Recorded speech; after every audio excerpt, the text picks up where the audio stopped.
সূরা আল বাকারার ৬৫ নম্বর আয়াতে এখানে আল্লাহ বনি ইসরাইল জাতির একটি ইতিহাস তুলে ধরেছেন। সেটা হচ্ছে তাদের একটি অংশকে নাফরমানির কারণে তাদেরকে আল্লাহ মানুষ থেকে তাদেরকে বানর এবং শুয়োরে পরিণত করে দিয়েছিলেন। খুবই ভয়ঙ্কর একটি আযাব তাদের উপর পতিত হয়েছিল।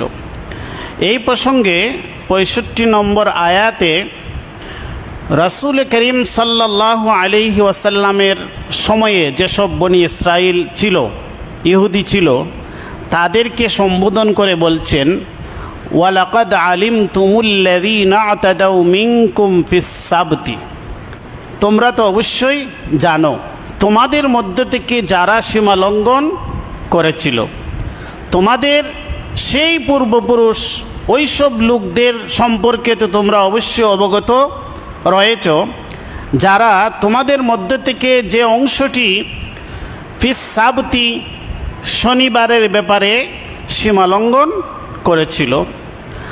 ফাকুলনা লাহুম কুনু কিরাদাতান খাসিইন, তাদেরকে আমি বলেছিলাম যে তোমরা ঘৃণিত লাঞ্ছিত বানরে পরিণত হয়ে যাও। এখানে আল্লাহ অতীতকালের একটি ইতিহাস রাসূল করিম সাল্লাল্লাহু আলাইহি সাল্লামের সমকালীন ইহুদি আহলে কিতাব বনি ইসরাইলদেরকে স্মরণ করিয়ে দিচ্ছেন যে তোমরা তো সেই ইতিহাস সম্পর্কে তোমরা জানো। তাহলে তাদেরকে একটু সতর্ক করলেন যে আল্লাহর পক্ষ থেকে যে আযাব তোমাদের পূর্বপুরুষদের মধ্যে এসেছিল এটা এখনো আসতে পারে। তাদেরকে বলে দিচ্ছেন যে তোমরা যে এই যে শেষ নবীর বিরুদ্ধচারণ করে যাচ্ছ জেনে বুঝে, এটার পরিণতি কি দাঁড়াতে পারে তোমরা তো জানো। এর আগেই তোমাদের পূর্বপুরুষদের একটি অংশকে আল্লাহ বানরে পরিণত করেছিলেন। ওয়ালাকাদ আলিমতুমুল্লাযীনা আতাদাউ মিনকুম ফিস সাবতি ফাকুলনা লাহুম কুনু কিরাদাতান খাসিইন। সেই ইতিহাসটা খুবই সংক্ষিপ্ত আকারে আল্লাহ এখানে বলেছেন। এই ঘটনাটা আমরা বিস্তারিত জানি সূরা আরাফ থেকে।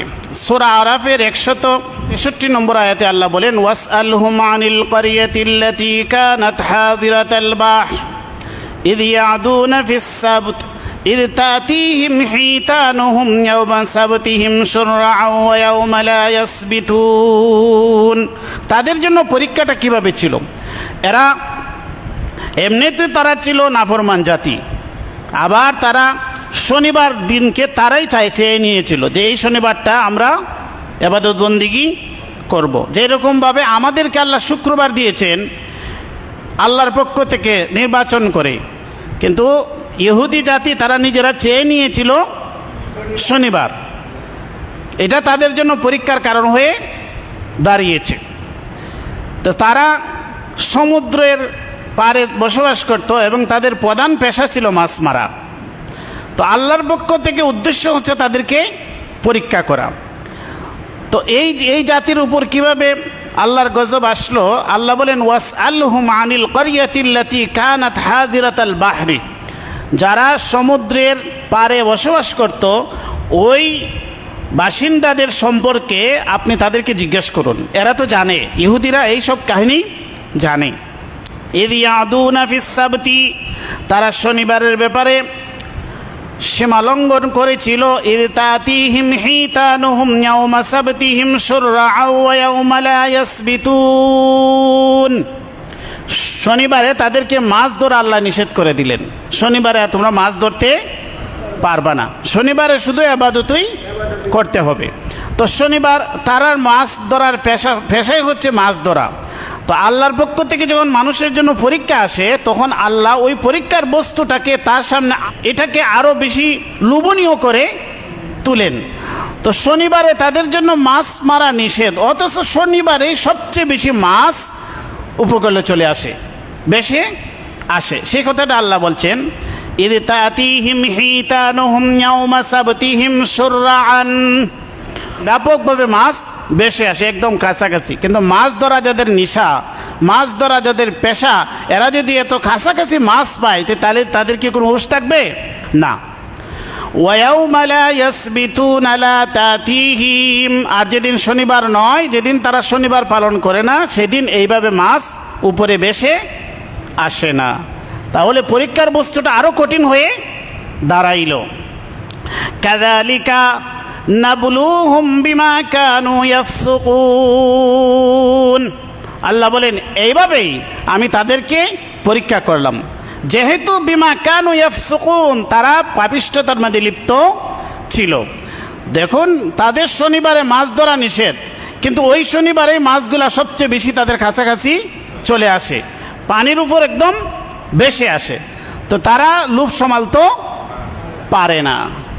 তো এখানে দেখেন আল্লাহ বলেন কাযালিকা নাবলুহুম, তাদেরকে আমি কি করেছি, পরীক্ষা করেছি। আল্লাহ যখন পরীক্ষা করা কারো ব্যাপারে কোনো বিষয় দিয়া পরীক্ষা করতে চান, যে বিষয়টা দিয়ে আল্লাহ পরীক্ষা করতে চান ওই বিষয়টার প্রাচুর্যতা তাকে দিয়ে দেন। সব মানুষকে সব বিষয় দিয়ে আল্লাহ পরীক্ষা করেন না। কারো জন্য পরীক্ষার বস্তু হচ্ছে সুস্বাস্থ্য, কারো জন্য পরীক্ষার বস্তু হচ্ছে ক্ষমতা, কারো জন্য পরীক্ষার বস্তু হচ্ছে সম্পদ। তো এই যখন পরীক্ষার বস্তু হয়ে দাঁড়ায়, তখন যখন যার সম্পদ আছে দেখবেন এই সম্পদের খালি বাড়তি আছে, আর সে এই সম্পদের অপব্যবহার করতেই আছে। হে মনে করে যে আল্লাহর পক্ষ থেকে হয়তো আমার মেহেরবানি আসছে, অথচ তার ধ্বংসের দ্বার প্রান্তে চলে যাচ্ছে। কারো ক্ষমতা তার জন্য পরীক্ষা, এখন আল্লাহ কিন্তু তাকে পরীক্ষা করতেছেন, কিন্তু দিন দিন তার শুধু ক্ষমতা বৃদ্ধি পাচ্ছে, কিন্তু বুঝতে পারতেছে না যে এই ক্ষমতায় আমাকে ধ্বংসের দ্বার প্রান্তে নিয়ে যাবে। এইভাবে আল্লাহ বলেন তাদেরকে আমি পরীক্ষা করলাম, আর শনিবার দিনে মাছের প্রাচুর্যতা বাড়িয়ে দিলাম। শনিবার দিনে মাছ তাদের কাছাকাছি চলে আসে। وَإِذْ قَالَتْ أُمَّةٌ مِّنْهُمْ لِمَ تَعِظُونَ قَوْمًا اللَّهُ مُهْلِكُهُمْ أَوْ مُعَذِّبُهُمْ عَذَابًا شَدِيدًا, সেখানে কিছু সংখ্যক মানুষ সচেতন, যারা জ্ঞানী, আল্লাহকে ভয় করেন, তারা তাদেরকে বাধা দিতে লাগলেন, এরে খুবই সাবধান, আল্লাহর পক্ষ থেকে নিষিদ্ধ, এই দিনে মাছ তোমরা শিকার করো না। তো কিছু সংখ্যক মানুষ মাছ ধরা থেকে বিরত থাকলো, আর কিছু সংখ্যক মানুষ কলা কৌশলে ওই শনিবার দিনে বিভিন্নভাবে বের দিয়া মাছগুলো আটকায় রাখে। ওই দিন মাছ শিকার করে না, কিন্তু মাছগুলাকে বন্দি করে রাখে, পরের দিন এগুলা কি করে, শিকার করে। তো এই মধ্যে থেকে ওয়াইদ ক্বালাত উম্মাতুম মিনহুম লিমা তাইযুনা কওমান ইল্লাহু মুহলিকুহুম আও মুআযযিবুহুম আযাবান শাদীদা,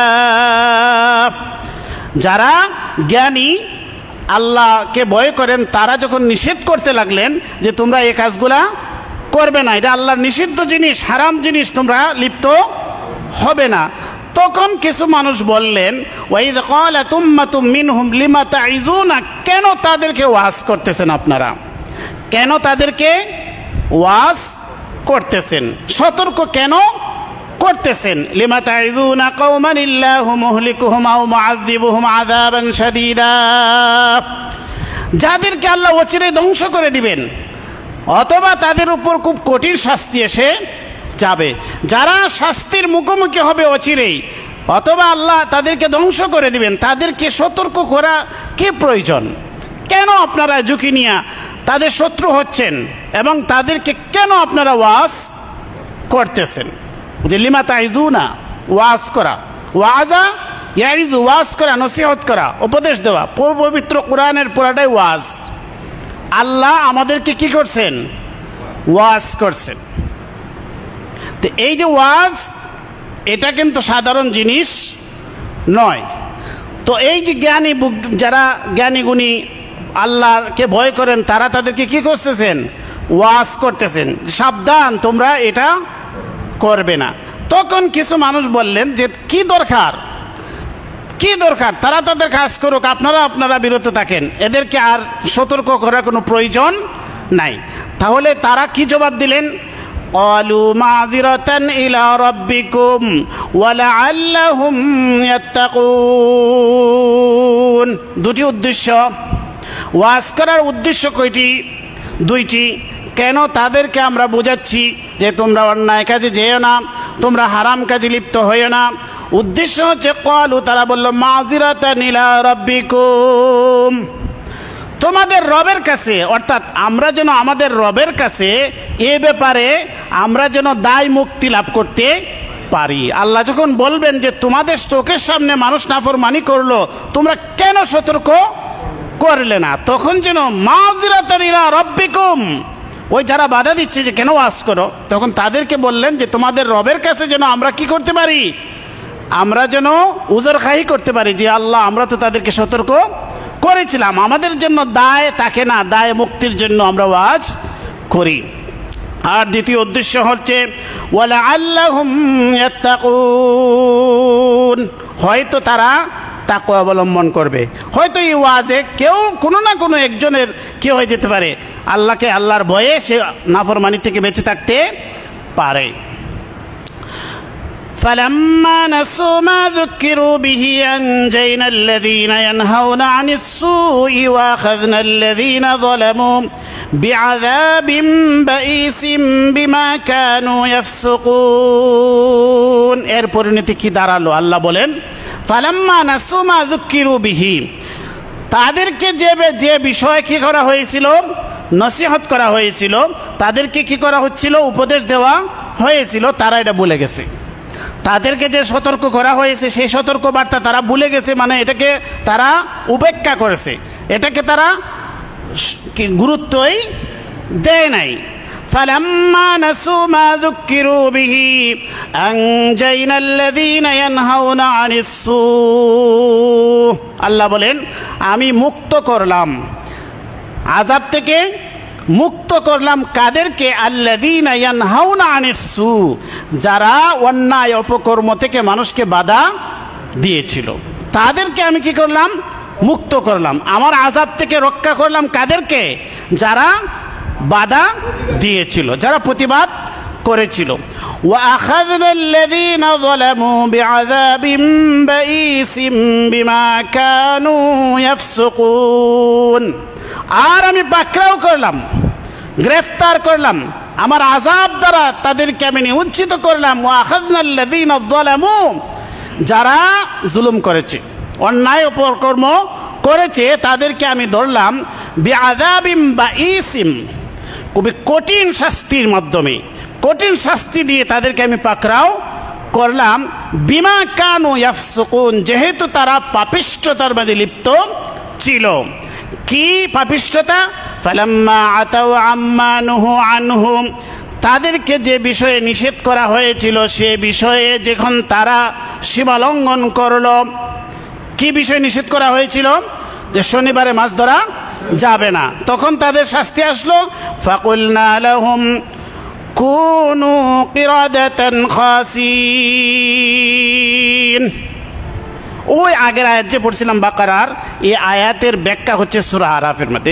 কোরআনুল কারীমের এক আয়াতের ব্যাখ্যা আরেক আয়াতের মধ্যে আছে, এই জন্য কোরআনের এক আয়াতের মধ্যে আল্লাহ সংক্ষিপ্ত আকারে বললেন, অন্য আয়াতের মধ্যে বিস্তারিত বলেছেন। তাহলে আমরা আগে এক আয়াতে খুব সংক্ষিপ্ত শুনছিলাম, এখন একটু বিস্তারিত কোরআনের আয়াতের মাধ্যমে জানলাম। আল্লাহ বলেন ফাকুলনা লাহুম কুনু কিরাদাতান খাসিন, তাদেরকে আমি বললাম তোমরা ঘৃণিত, লাঞ্ছিত, অপমানিত বানরে পরিণত হয়ে যাও। এই যে যারা আগে বাধা দিয়েছিল কিন্তু বাধা তারা মানে না, তাহলে ওই যে জ্ঞানী বিজ্ঞ ব্যক্তিরা তারা এই সমাজ থেকে আলাদা হয়ে গেলেন, যে এখানেও নাফরমানি চলতেছে, এখানে আর আমরা থাকবো না, যে কোনো মুহূর্তে আল্লাহর আযাব আসতে পারে। অতএব তারা আলাদা হয়ে গেলেন, এই নাফরমানরা রয়ে গেল এই জায়গায়, আর যারা ভালো মানুষ তারা শেষ পর্যন্ত এখান থেকে আলাদা হয়ে চলে গেলেন।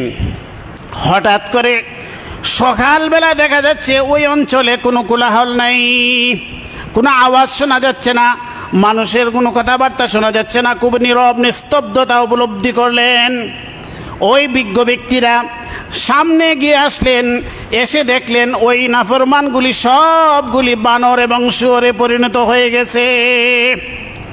এদের মধ্যে যারা যুবক ছিল এরা বানর, আর বৃদ্ধগুলি শুয়োরে পরিণত হয়ে গেল। তখন ওই সমস্ত ব্যক্তিগুলা যারা বিকৃত হয়ে গেলে, রূপান্তরিত হয়ে গেল বানর এবং শুয়োরে, তারা তাদের ওই সমস্ত আত্মীয় স্বজনদেরকে চিনতে পারল। বানর হয়ে গেছে ঠিকই, কিন্তু তাদের বুধ শক্তি সবই ঠিক আছে। তারা তাদের ওই আত্মীয় স্বজনকে দেখতেছে এবং চিনতেছে এবং কান্না করতেছে, কিন্তু আর কিছু করার নাই, ঘটনা ঘটে গেছে। এখন প্রশ্ন জাগতে পারে যে এই যে আল্লাহ মানুষকে বানর এবং শুয়োরে পরিণত করলেন, এদের বংশধরগুলা কি পৃথিবীতে আজও রয়েছে? বর্তমান বানর এবং শুয়োরগুলা কি ওই ইহুদি জাতি যারা রূপান্তরিত হয়েছিল তাদের বংশধর? এটা মনে প্রশ্ন জাগতে পারে না? এই প্রশ্নটা রাসূলুল্লাহ সাল্লাল্লাহু আলাইহি ওয়াসাল্লামের কাছে সাহাবায়ে কেরাম করেছিলেন। সহিহ মুসলিম শরীফের হাদিস। সাহাবায়ে কেরাম জিজ্ঞেস করলেন, ইয়া রাসূলুল্লাহ, এই যে বানর এবং শুয়োরে পরিণত হয়েছিল, এদের বংশধরই কি বর্তমানে বানর এবং শুয়োর? তখন রাসূলুল্লাহ সাল্লাল্লাহু আলাইহি ওয়াসাল্লাম জবাব দিলেন, ইন্নাল্লাহা লাম ইয়াজআল লিমাসখিন নাসাবান ওয়ালা আকিবান। যাদেরকে আল্লাহ মাস করে দেন আযাব এবং গজবের কারণে, যাদেরকে আল্লাহ রূপান্তর করে দেন, ভিন্ন কোনো জাতিতে, ভিন্ন কোনো প্রাণীতে রূপান্তর করেন, মাস করেন, তাদের কোনো নসব বংশধর পৃথিবীতে আল্লাহ রাখেন না, এবং তাদের কোনো উত্তরাধিকারও পৃথিবীতে রাখেন না।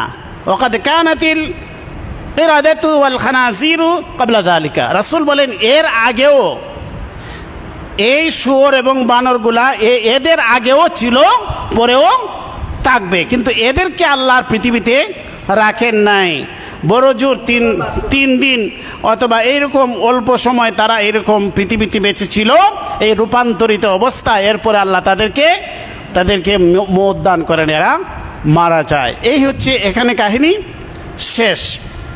এটা বিশ্বাস করতে হবে। এটা আল্লাহ কালামের মাধ্যমে বলেছেন, কিছু সংখ্যক মানুষকে আল্লাহ বানর এবং শুয়োরে পরিণত করেছিলেন। এটা কোরআনের দলিল দ্বারা প্রমাণিত। এটা কারো বুদ্ধিতে দরুক বা নাই দরুক, এত স্পষ্ট দলিল থাকা সত্ত্বেও কিছু সংখ্যক মানুষ এই ঘটনাকে বিশ্বাস করে না। তারা মনে করে মানুষ আবার বানর হয় কিভাবে, মানুষ আবার শুয়োরে পরিণত হয় কিভাবে। কিন্তু তাদেরকে যখন কিছু সংখ্যক উন্মাদ বিজ্ঞানী এসে বলে যে মানুষগুলো একসময় বানর ছিল, ধীরে ধীরে রূপান্তরিত হয়ে মানুষে পরিণত হয়েছে, যেগুলার কোনো দলিল নাই, কোনো দলিল নাই, অথচ বিজ্ঞানের নামে এই সমস্ত গাঁজাখুরি কথা তারা বিশ্বাস করে, তাহলে দেখুন তারা কত বোকা। আল্লাহর কালামের মধ্যে আল্লাহ যে ঘটনা বলে দিয়েছেন, কিছু সংখ্যক মানুষকে আল্লাহ বানরে পরিণত করেছিলেন, এটা বিশ্বাস করে না, এত সুস্পষ্ট দলিল থাকা সত্ত্বেও। আর যে বিষয়ের কোনো দলিল নাই, শুধুমাত্র একটি ধারণার ভিত্তিতে তারা কিছু সংখ্যক মানুষ গবেষণা করে বলছে যে কি হচ্ছে, মানুষ একসময় বানর ছিল আর কালক্রমে ধীরে ধীরে মানুষে পরিণত হয়েছে। এটা খুবই অদ্ভুত এক কথা, কিন্তু এটা তারা বিশ্বাস করে ফেলে বিজ্ঞানের নামে। বুঝতে পারছেন, এগুলা হচ্ছে বোকা লোক। যাকে এই প্রসঙ্গ এখানে শেষ হচ্ছে, সামনে আরও কয়েকটি আয়াত আমরা আলোচনা করি যেহেতু সময় আছে। আজকে আমরা পবিত্র কুরআনুল কারীমের মধ্যে থেকে, কোরআন থেকে আমরা কোরআনের একটা আয়াত দিয়ে আরেকটা আয়াতের তাফসীর শুনলাম। এই বিষয়ে আরও অনেক গল্প গুজব শুনবেন। আমরা কোরআন থেকে কোরআনের তাফসীর শুনলাম। এখন আমরা এরপরে আয়াত থেকে কয়েকটা আয়াত আমরা শুনে নিই। এরপরে আল্লাহ পাক রব্বুল আলামিন বলেন, আমরা 65 নম্বর আয়াতের তাফসীর শুনলাম সূরা আল বাকারার। এখন আমরা 66তম আয়াতের মধ্যে আল্লাহ বলছেন, وَإِذْ قَالَ مُوسَى لِقَوْمِهِ إِنَّ اللَّهَ يَأْمُرُكُمْ أَن تَذْبَحُوا بَقَرَةً قَالُوا أَتَتَّخِذُنَا هُزُوًا قَالَ أَعُوذُ بِاللَّهِ أَنْ أَكُونَ مِنَ الْجَاهِلِينَ। এখান থেকে সূরা আল বাকারা, যে ঘটনাকে কেন্দ্র করে এই সূরার নাম সূরা বাকারা হয়েছে, সেই কাহিনীটা আল্লাহ এখানে বর্ণনা করছেন। বাকারা শব্দের অর্থ কি? গাবি। বাকারা শব্দের অর্থ কি? গাবি। ওই যে গাবির ইতিহাস, গাবির ঘটনা এই সূরার মধ্যে রয়েছে, এই জন্য এই পুরা সূরার নাম হয়ে গেছে সূরা আল বাকারা। তো আল্লাহ বলেন সেই ইতিহাস আপনি স্মরণ করুন যখন ওয়াইদ ক্বালা মূসা লিকাওমিহি, যখন মূসা তার সম্প্রদায়কে বলেছিলেন ইন্নাল্লাহা ইয়া'মুরুকুম আন তাযবাহু বাকারা, হে আমার জাতি, আল্লাহ তোমাদেরকে আদেশ দিয়েছেন যে তোমরা একটি গাভী জবাই করবে। কেন গাভী জবাইয়ের কথা আল্লাহ কেন আদেশ দিলেন? এরপরে একটা আয়াতে আল্লাহ বলেছেন যে ওয়াইদ কাতালতুম নাফসান ফাদ্দারাতুম ফিহা ওয়াল্লাহু মুখরিজুম মা কুনতুম তাকতুমুন। সামনে আয়াতে আসতেছে যে বনি ইসরাইল জাতির মধ্যে এক লোককে হত্যা করা হয়েছিল, এক লোক খুন হয়েছে। এই খুনি খেয়ে এই ব্যাপারে তারা এক পক্ষ আরেক পক্ষকে নিয়ে দোষারোপ করতেছে। ওয়াইদ কাতালতুম নাফসান ফাদ্দারাতুম ফিহা, এই বিষয়ে তোমরা একে অপরকে দোষারোপ করছে ছিলে। তো এই যখন কোনো সমাধান হচ্ছে না তখন তারা মূসা আলাইহিস সালামের কাছে এসে বলল যে আমাদের অমুক ব্যক্তি নিহত হয়েছে, তার খুনিকে হত্যাকারীকে সেটা আপনি বলে দিন, আল্লাহকে বলুন যে আল্লাহর কাছ থেকে আপনি জেনে আমাদেরকে বলে দিন কে হত্যা করেছে। তখন মূসা আলাইহিস সালাম আল্লাহর পক্ষ থেকে ওহীপ্রাপ্ত হয়ে বললেন ওয়াইদ ক্বালা মূসা লিকাওমিহি ইন্নাল্লাহা ইয়া'মুরুকুম আন তাযবাহু বাকারা, নিশ্চয় আল্লাহ তোমাদেরকে আদেশ দিয়েছেন ইন্নাল্লাহা ইয়া'মুরুকুম আন তাযবাহু বাকারা, তোমরা একটি গাভী তোমরা জবাই করবে। গাভী জবাই করলে তোমরা এর সমাধান পেয়ে যাবে। ক্বালু, তারা বলল আতাত্তাখিযুনা হুজুয়া, তারা বলল হে মূসা আপনি কি আমাদের সাথে ঠাট্টা করতেছেন? তাদের মাথায় আসলো না যে হত্যাকাণ্ডের খুনিকে শনাক্ত করার জন্য গাভী জবাইয়ের সাথে এর সম্পর্ক কি। এই জন্য তারা বলল আতাত্তাখিযুনা হুজুয়া, হে মূসা আপনি কি আমাদের সাথে বিদ্রুপ করতেছেন, ঠাট্টা করতেছেন?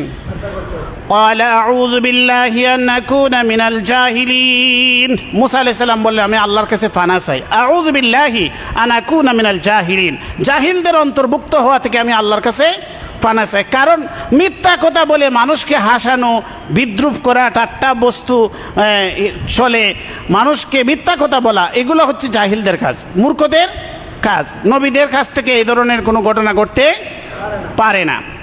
ক্বালু উদউ লানা রাব্বাকা ইউবাইয়িন লানা মা হি, তারা এসে বলল, এই বনি ইসরাইল জাতি তারা কিন্তু গারতেরা জাতি, এখানে সরাসরি যদি গরু জবাই করে ফেলতো আল্লাহর কথা মানে তাহলে তাদের জন্য বিষয়টা কঠিন হতো না। কিন্তু তারা এসে প্রশ্ন করলো ক্বালু উদউ লানা রাব্বাকা ইউবাইয়িন লানা মা হি, আপনি আপনার রবকে জিজ্ঞেস করুন যে এই গাভীটা কেমন হবে। ইউবাইয়িন লানা মা হি, এটা সম্পর্কে সুস্পষ্ট বর্ণনা আপনি দিয়ে দিন। قال إنه يقول إنها بقرة لا فارض ولا بك, যত প্রশ্ন করে তত কঠিন আসে। তখন মূসা আলাইহিস সালাম বললেন ইন্নাহা বাকারা, এটা এমন একটি বাকারা হবে, গাভী হবে, লা ফারিদু ওয়ালা বিক, এটা খুবই বয়স্ক হবে না আবার একবারে অল্প বয়স্ক হবে না, মাঝামাঝি বয়সের হবে। আওয়ানুম বাইনা যালিকা, মাঝামাঝি হবে, খুবই বয়স্কও না একবারে অল্প বয়সও নয়। আওয়ানুম বাইনা যালিক ফাফআলু মা তু'মারুন, তোমাদেরকে যে আদেশ দেওয়া হয়েছে এটাই করো। তারা বলল ক্বালু উদউ লানা রাব্বাকা ইউবাইয়িন লানা মা লাউনুহা, প্রশ্ন করে ওইগুলো ইতরামিয়া কি, বুঝতে পারছেন? তারা বলে আপনি আপনার রবকে জিজ্ঞেস করুন যে ইউবাইয়িন লানা মা লাউনুহা, এর লাউন কি হবে, এর কালার কি হবে সেটা বলে দিন। ক্বালা ইন্নাহু ইয়াকুলু ইন্নাহা বাকারাতুন সাফরা, এটা হলুদ বর্ণের গাভী হবে, আনকমন একটি কালার, হলুদ বর্ণের গাভী হবে। ফাকিউল লাউনুহা, এটা খুবই গাঢ় উজ্জ্বল কালার হবে। তাসুরুন নাযিরিন, এটা যেন দর্শককে আনন্দ দেয়, দেখলেই যেন মানুষ খুশি হয়ে যায়, এরকম একটি হলুদ বর্ণের উজ্জ্বল গাঢ় কালারের একটি গাভী হবে। এটা কি খুবই কমন, হলুদ খুব কালারের গাভী খুব সহজে পাওয়া যায়? তাহলে এই যে যত প্রশ্ন করে তারা তত বেশি বিপদে পড়ে, তত বেশি বিষয়টা কঠিন হয়ে যায়। ক্বালু উদউ লানা রাব্বাকা ইউবাইয়িন লানা মা হি। এরপরে প্রশ্ন শেষ নাই, এরপরে বলেন যে আপনি আপনার রবকে জিজ্ঞেস করুন এটার বিষয়ে আরও যেন বিশদ বর্ণনা দেওয়া হয়। এটা সম্পর্কে আমরা তো কি করতে পারি না, সিদ্ধান্ত গ্রহণ করতে পারি না। ইন্নাল বাকারা তাশাবাহা আলাইনা, এই বিষয়টা আমাদের কাছে খুবই সন্দেহ, আমরা এটা দ্বিধাদ্বন্দ্বের মাঝে পড়ে গেছি। কোন ধরনের গাভী, এই গাভীটি কোন ধরনের হবে, এটা যেন তিনি আরও সুস্পষ্ট করে বর্ণনা করে দেন। ওয়া ইন্না ইনশাআল্লাহু লামুহতাদুন, আমরা আল্লাহর কাছে আশাবাদী যে আল্লাহ এ বিষয়ে আমাদেরকে পথ নির্দেশ দান করবেন। قال إنه يقول إنها بقرة لا ذلول تثير الأرض ولا تسقي الحرث مسلمة لا شياة فيها قالوا الآن جئت بالحق فذبحوها وما كادوا يفعلون। মুসা আলাইহিস সালাম আরো বর্ণনা করে দিলেন আল্লাহর পক্ষ থেকে ওহীপ্রাপ্ত হয়ে, ক্বালা ইন্নাহু ইয়াকুলু ইন্নাহা বাকারা, এটা এমন একটি বাকারা হবে, এমন একটি গাভী হবে, যালুলুন তুসিরুল আরজ, লা যালুলুন তুসিরুল আরজ, যে গাভী দ্বারা হাল চাষ করা হয় নাই, জমিনের মাঝে হাল চাষে কোনো ব্যবহৃত এটা হয় নাই। ওয়ালা তাসকিল হারস, আর এটা জমিনে পানি সেচের জন্য এটা ব্যবহৃত হয় নাই, এটা দ্বারাতে হাল চাষও করা হয় নাই, পানি সেচের জন্য এটা ব্যবহৃত হয় নাই। মুসাল্লামাতুল লা শিয়াতা ফিহা, এটা হবে খুবই সুস্থ সবল, এর মধ্যে কোনো ধরনের কোনো খুঁত থাকবে না, কোনো ধরনের কোনো খুঁত থাকবে না, ল্যাংরা লুলা আতুর, কান নাই নাক নাই, এইগুলা হবে না, একদম মুসাল্লামা হবে, একদম পরিপূর্ণ, একদম সুস্থ সবল হবে, এতে কোনো ধরনের খুঁত থাকবে না। ক্বালুল আনা জিতা বিল হক, তারা বলে এখন আপনি সত্য জিনিস নিয়ে এসেছেন। ক্বালুল আনা জিতা বিল হক, এত কিছু করার পরে তাদের জন্য যখন বিষয়টা অত্যন্ত জটিল হয়ে গেল, এরপরে তারা দেখলো আর তো কোনো উপায় নাই, তো শেষ পর্যন্ত চিন্তা করলো আরও যত প্রশ্ন করব তত বেশি আরও জটিলতা আসবে এবং আমাদের এই সমস্যার সমাধান হবে না। অতএব সবাই মিলে বলল যে মুসা এতটুকু যা বলছে সে ব্যাপারে বের হয়ে পড়ো, কোথায় গাভী খুঁজে পাওয়া যায়। শেষ পর্যন্ত বহু কষ্ট করে এই গাভী তারা মিলাইল এবং ফাযাবাহুহা, এটাকে কি করলো, জবাই করলো। ওয়ামা কাদু ইয়াফআলুন, আল্লাহ বলেন যে এরা জবে করার মতো তাদের অবস্থা ছিল না, কিন্তু বাধ্য হয়ে তারা কি করলো, জবাই করলো। এই ঘটনাটা আবার বলতেছেন আল্লাহ যে কেন এই ঘটনা ঘটলো। ওয়াইদ কাতালতুম নাফসান, তোমরা স্মরণ করো সেই সময়ের ইতিহাস যখন তোমরা এক ব্যক্তিকে হত্যা করেছিলে। ওই আগে আমি বলছি, এটা আবার এখানে আল্লাহ বলে দিচ্ছেন। ওয়াইদ কাতালতুম নাফসান ফাদারাতুম ফিহা, সে ব্যাপারে হত্যাকারীর ব্যাপারে কে, এ ব্যাপারে তোমরা একে অপরকে দোষারোপ করতেছিলে। ওয়াল্লাহু মুখরিজুম মা কুনতুম তাকতুমুন, যা কিছু তোমরা গোপন করছিলে সেটা আল্লাহ বের করে দিয়েছেন, আল্লাহ সুস্পষ্ট করে দিয়েছেন। ফাকুলনা দিরিবুহু বিবাদিহা, আল্লাহ ঘোষণা দিলেন এই গাভীকে জবাই করে এই গাভীর একটি অংশ দিয়ে এই মৃত ব্যক্তিকে আঘাত করো। ফাকুলনা দিরিবুহু বিবাদিহা, এই জবাইকৃত গাভীর একটি অঙ্গকে কেটে নিয়ে ওই মৃত ব্যক্তির মধ্যে কি করো, আঘাত করো, তাহলে কি হবে, ফাকুলনা দিরিবুহু বিবাদিহা কাযালিকা ইউহয়িল্লাহুল মাউতা, এইভাবে আল্লাহ মৃতকে জীবিত করেন। ওয়াইরিকুম আয়াতিহি, আর তোমাদেরকে আল্লাহ তার নিদর্শনাবলী দেখিয়ে দেন। ওয়াইরিকুম আয়াতিহি লাআল্লাকুম তাকিলুন, যাতে করে তোমরা বুঝতে পারো, যাতে করে তোমরা বুঝতে পারো আল্লাহর কুদরত, আল্লাহর নাফরমানিতে যাতে আর লিপ্ত না হয়, এজন্য আল্লাহ তোমাদেরকে আল্লাহর নিদর্শনাবলী তোমাদেরকে আল্লাহ দেখিয়ে দেন। এখানে এই ঘটনা শেষ, ঘটনা শেষ। ঠিকই এই গাভী জবাই করে গাভীর একটি অঙ্গ ওই মৃত ব্যক্তিকে আঘাত করলো, মৃত ব্যক্তি জীবিত হয়ে গেল, জীবিত হয়ে তার হত্যাকারীর নাম বলে দিল, এরপরে আবার সে ব্যক্তি মারা গেল। এই হচ্ছে ঘটনা। এই ঘটনার পরিপ্রেক্ষিতে এই সূরার নাম হয়েছে সূরা আল বাকারা, এতটুকু ঘটনা এখানে, অথচ এই সূরাটা বিশাল লম্বা, 286 আয়াত। তো এর মধ্যে কয়েকটি আয়াত মাত্র এই ঘটনা রয়েছে, এই ঘটনা আমরা শুনে গেলাম। এরপরে আল্লাহ বলেন সুম্মা কাসাত কুলুবুকুম মিন বাদি যালিকা ফাহিয়া কাল হিজারা, এত সব কিছু তোমাদের সামনে ঘটেছে, এগুলো আল্লাহর পক্ষ থেকে কুদরতের নিদর্শন নয়। এই যে এত সব ঘটনা ঘটলো, এরপরও তোমাদের অন্তর কি হয়ে গেল? একদম কঠিন হয়ে গেল। সুম্মা কাসাত কুলুবুকুম, এরপরে তোমাদের অন্তর কি হয়ে গেল? কঠিন হয়ে গেল। মিন বাদি যালিকা ফাহিয়া কাল হিজারাতি আও আশাদ্দু কাসওয়া, পাথরের মতো কঠিন হয়ে গেল। এর থেকে আরো কঠিনে পরিণত হয়ে গেল তোমাদের অন্তর। দেখুন, আল্লাহ যাদেরকে হেদায়েত না দেন, সে যত বড় নিদর্শনগুলি দেখুক, তারপরও তার অন্তর কি হয় না? নরম হয় না। ওয়া ইন্না মিনাল হিজারাতি লামা ইয়াতাফাজ্জারু মিনহুল আনহার, যারা কুফরি করে, আল্লাহর বিরুদ্ধচারণ করে, অন্যায় কাজ করে, এদের অন্তর এতই কঠিন হয়ে যায়, এরা যত আল্লাহর নিদর্শন যতই দেখুক, তারপরও তার অন্তরে হেদায়েত প্রবেশ করে না। আল্লাহ বলেন এটা পাথরের চাইতে আরো কঠিন হয়ে যায় তাদের হৃদয়, কাফেরদের হৃদয় পাথরের চাইতে আরো কঠিন। আল্লাহ বলেন পাথরের মধ্যে থেকে তো এমন কিছু পাথর রয়েছে যে ওয়াইন্না মিনাল হিজারাতি লামা ইয়াতাফাজ্জারু মিনহুল আনহার, পাথর থেকেও পানি প্রবাহিত হয়ে নদী তৈরি হয়, পাথর থেকে পানি বের হয়ে নদী তৈরি হয়, আনহার তৈরি হয়। আপনারা যারা সিলেট জাফলং গেছেন দেখছেন না, এই পানির ঝর্ণাগুলা কোথা থেকে? পাথর থেকে, পাথরের পাহাড় থেকে এই পানিগুলা নিয়ে নেমে আসে, কত সুন্দর স্বচ্ছ পানি, পানি দিয়া নদী তৈরি হয়। আল্লাহ বলেন যে পাথর তো এমন পাথর আছে যে পাথর থেকে পানি বের হয়ে নদী তৈরি হয়ে যায়।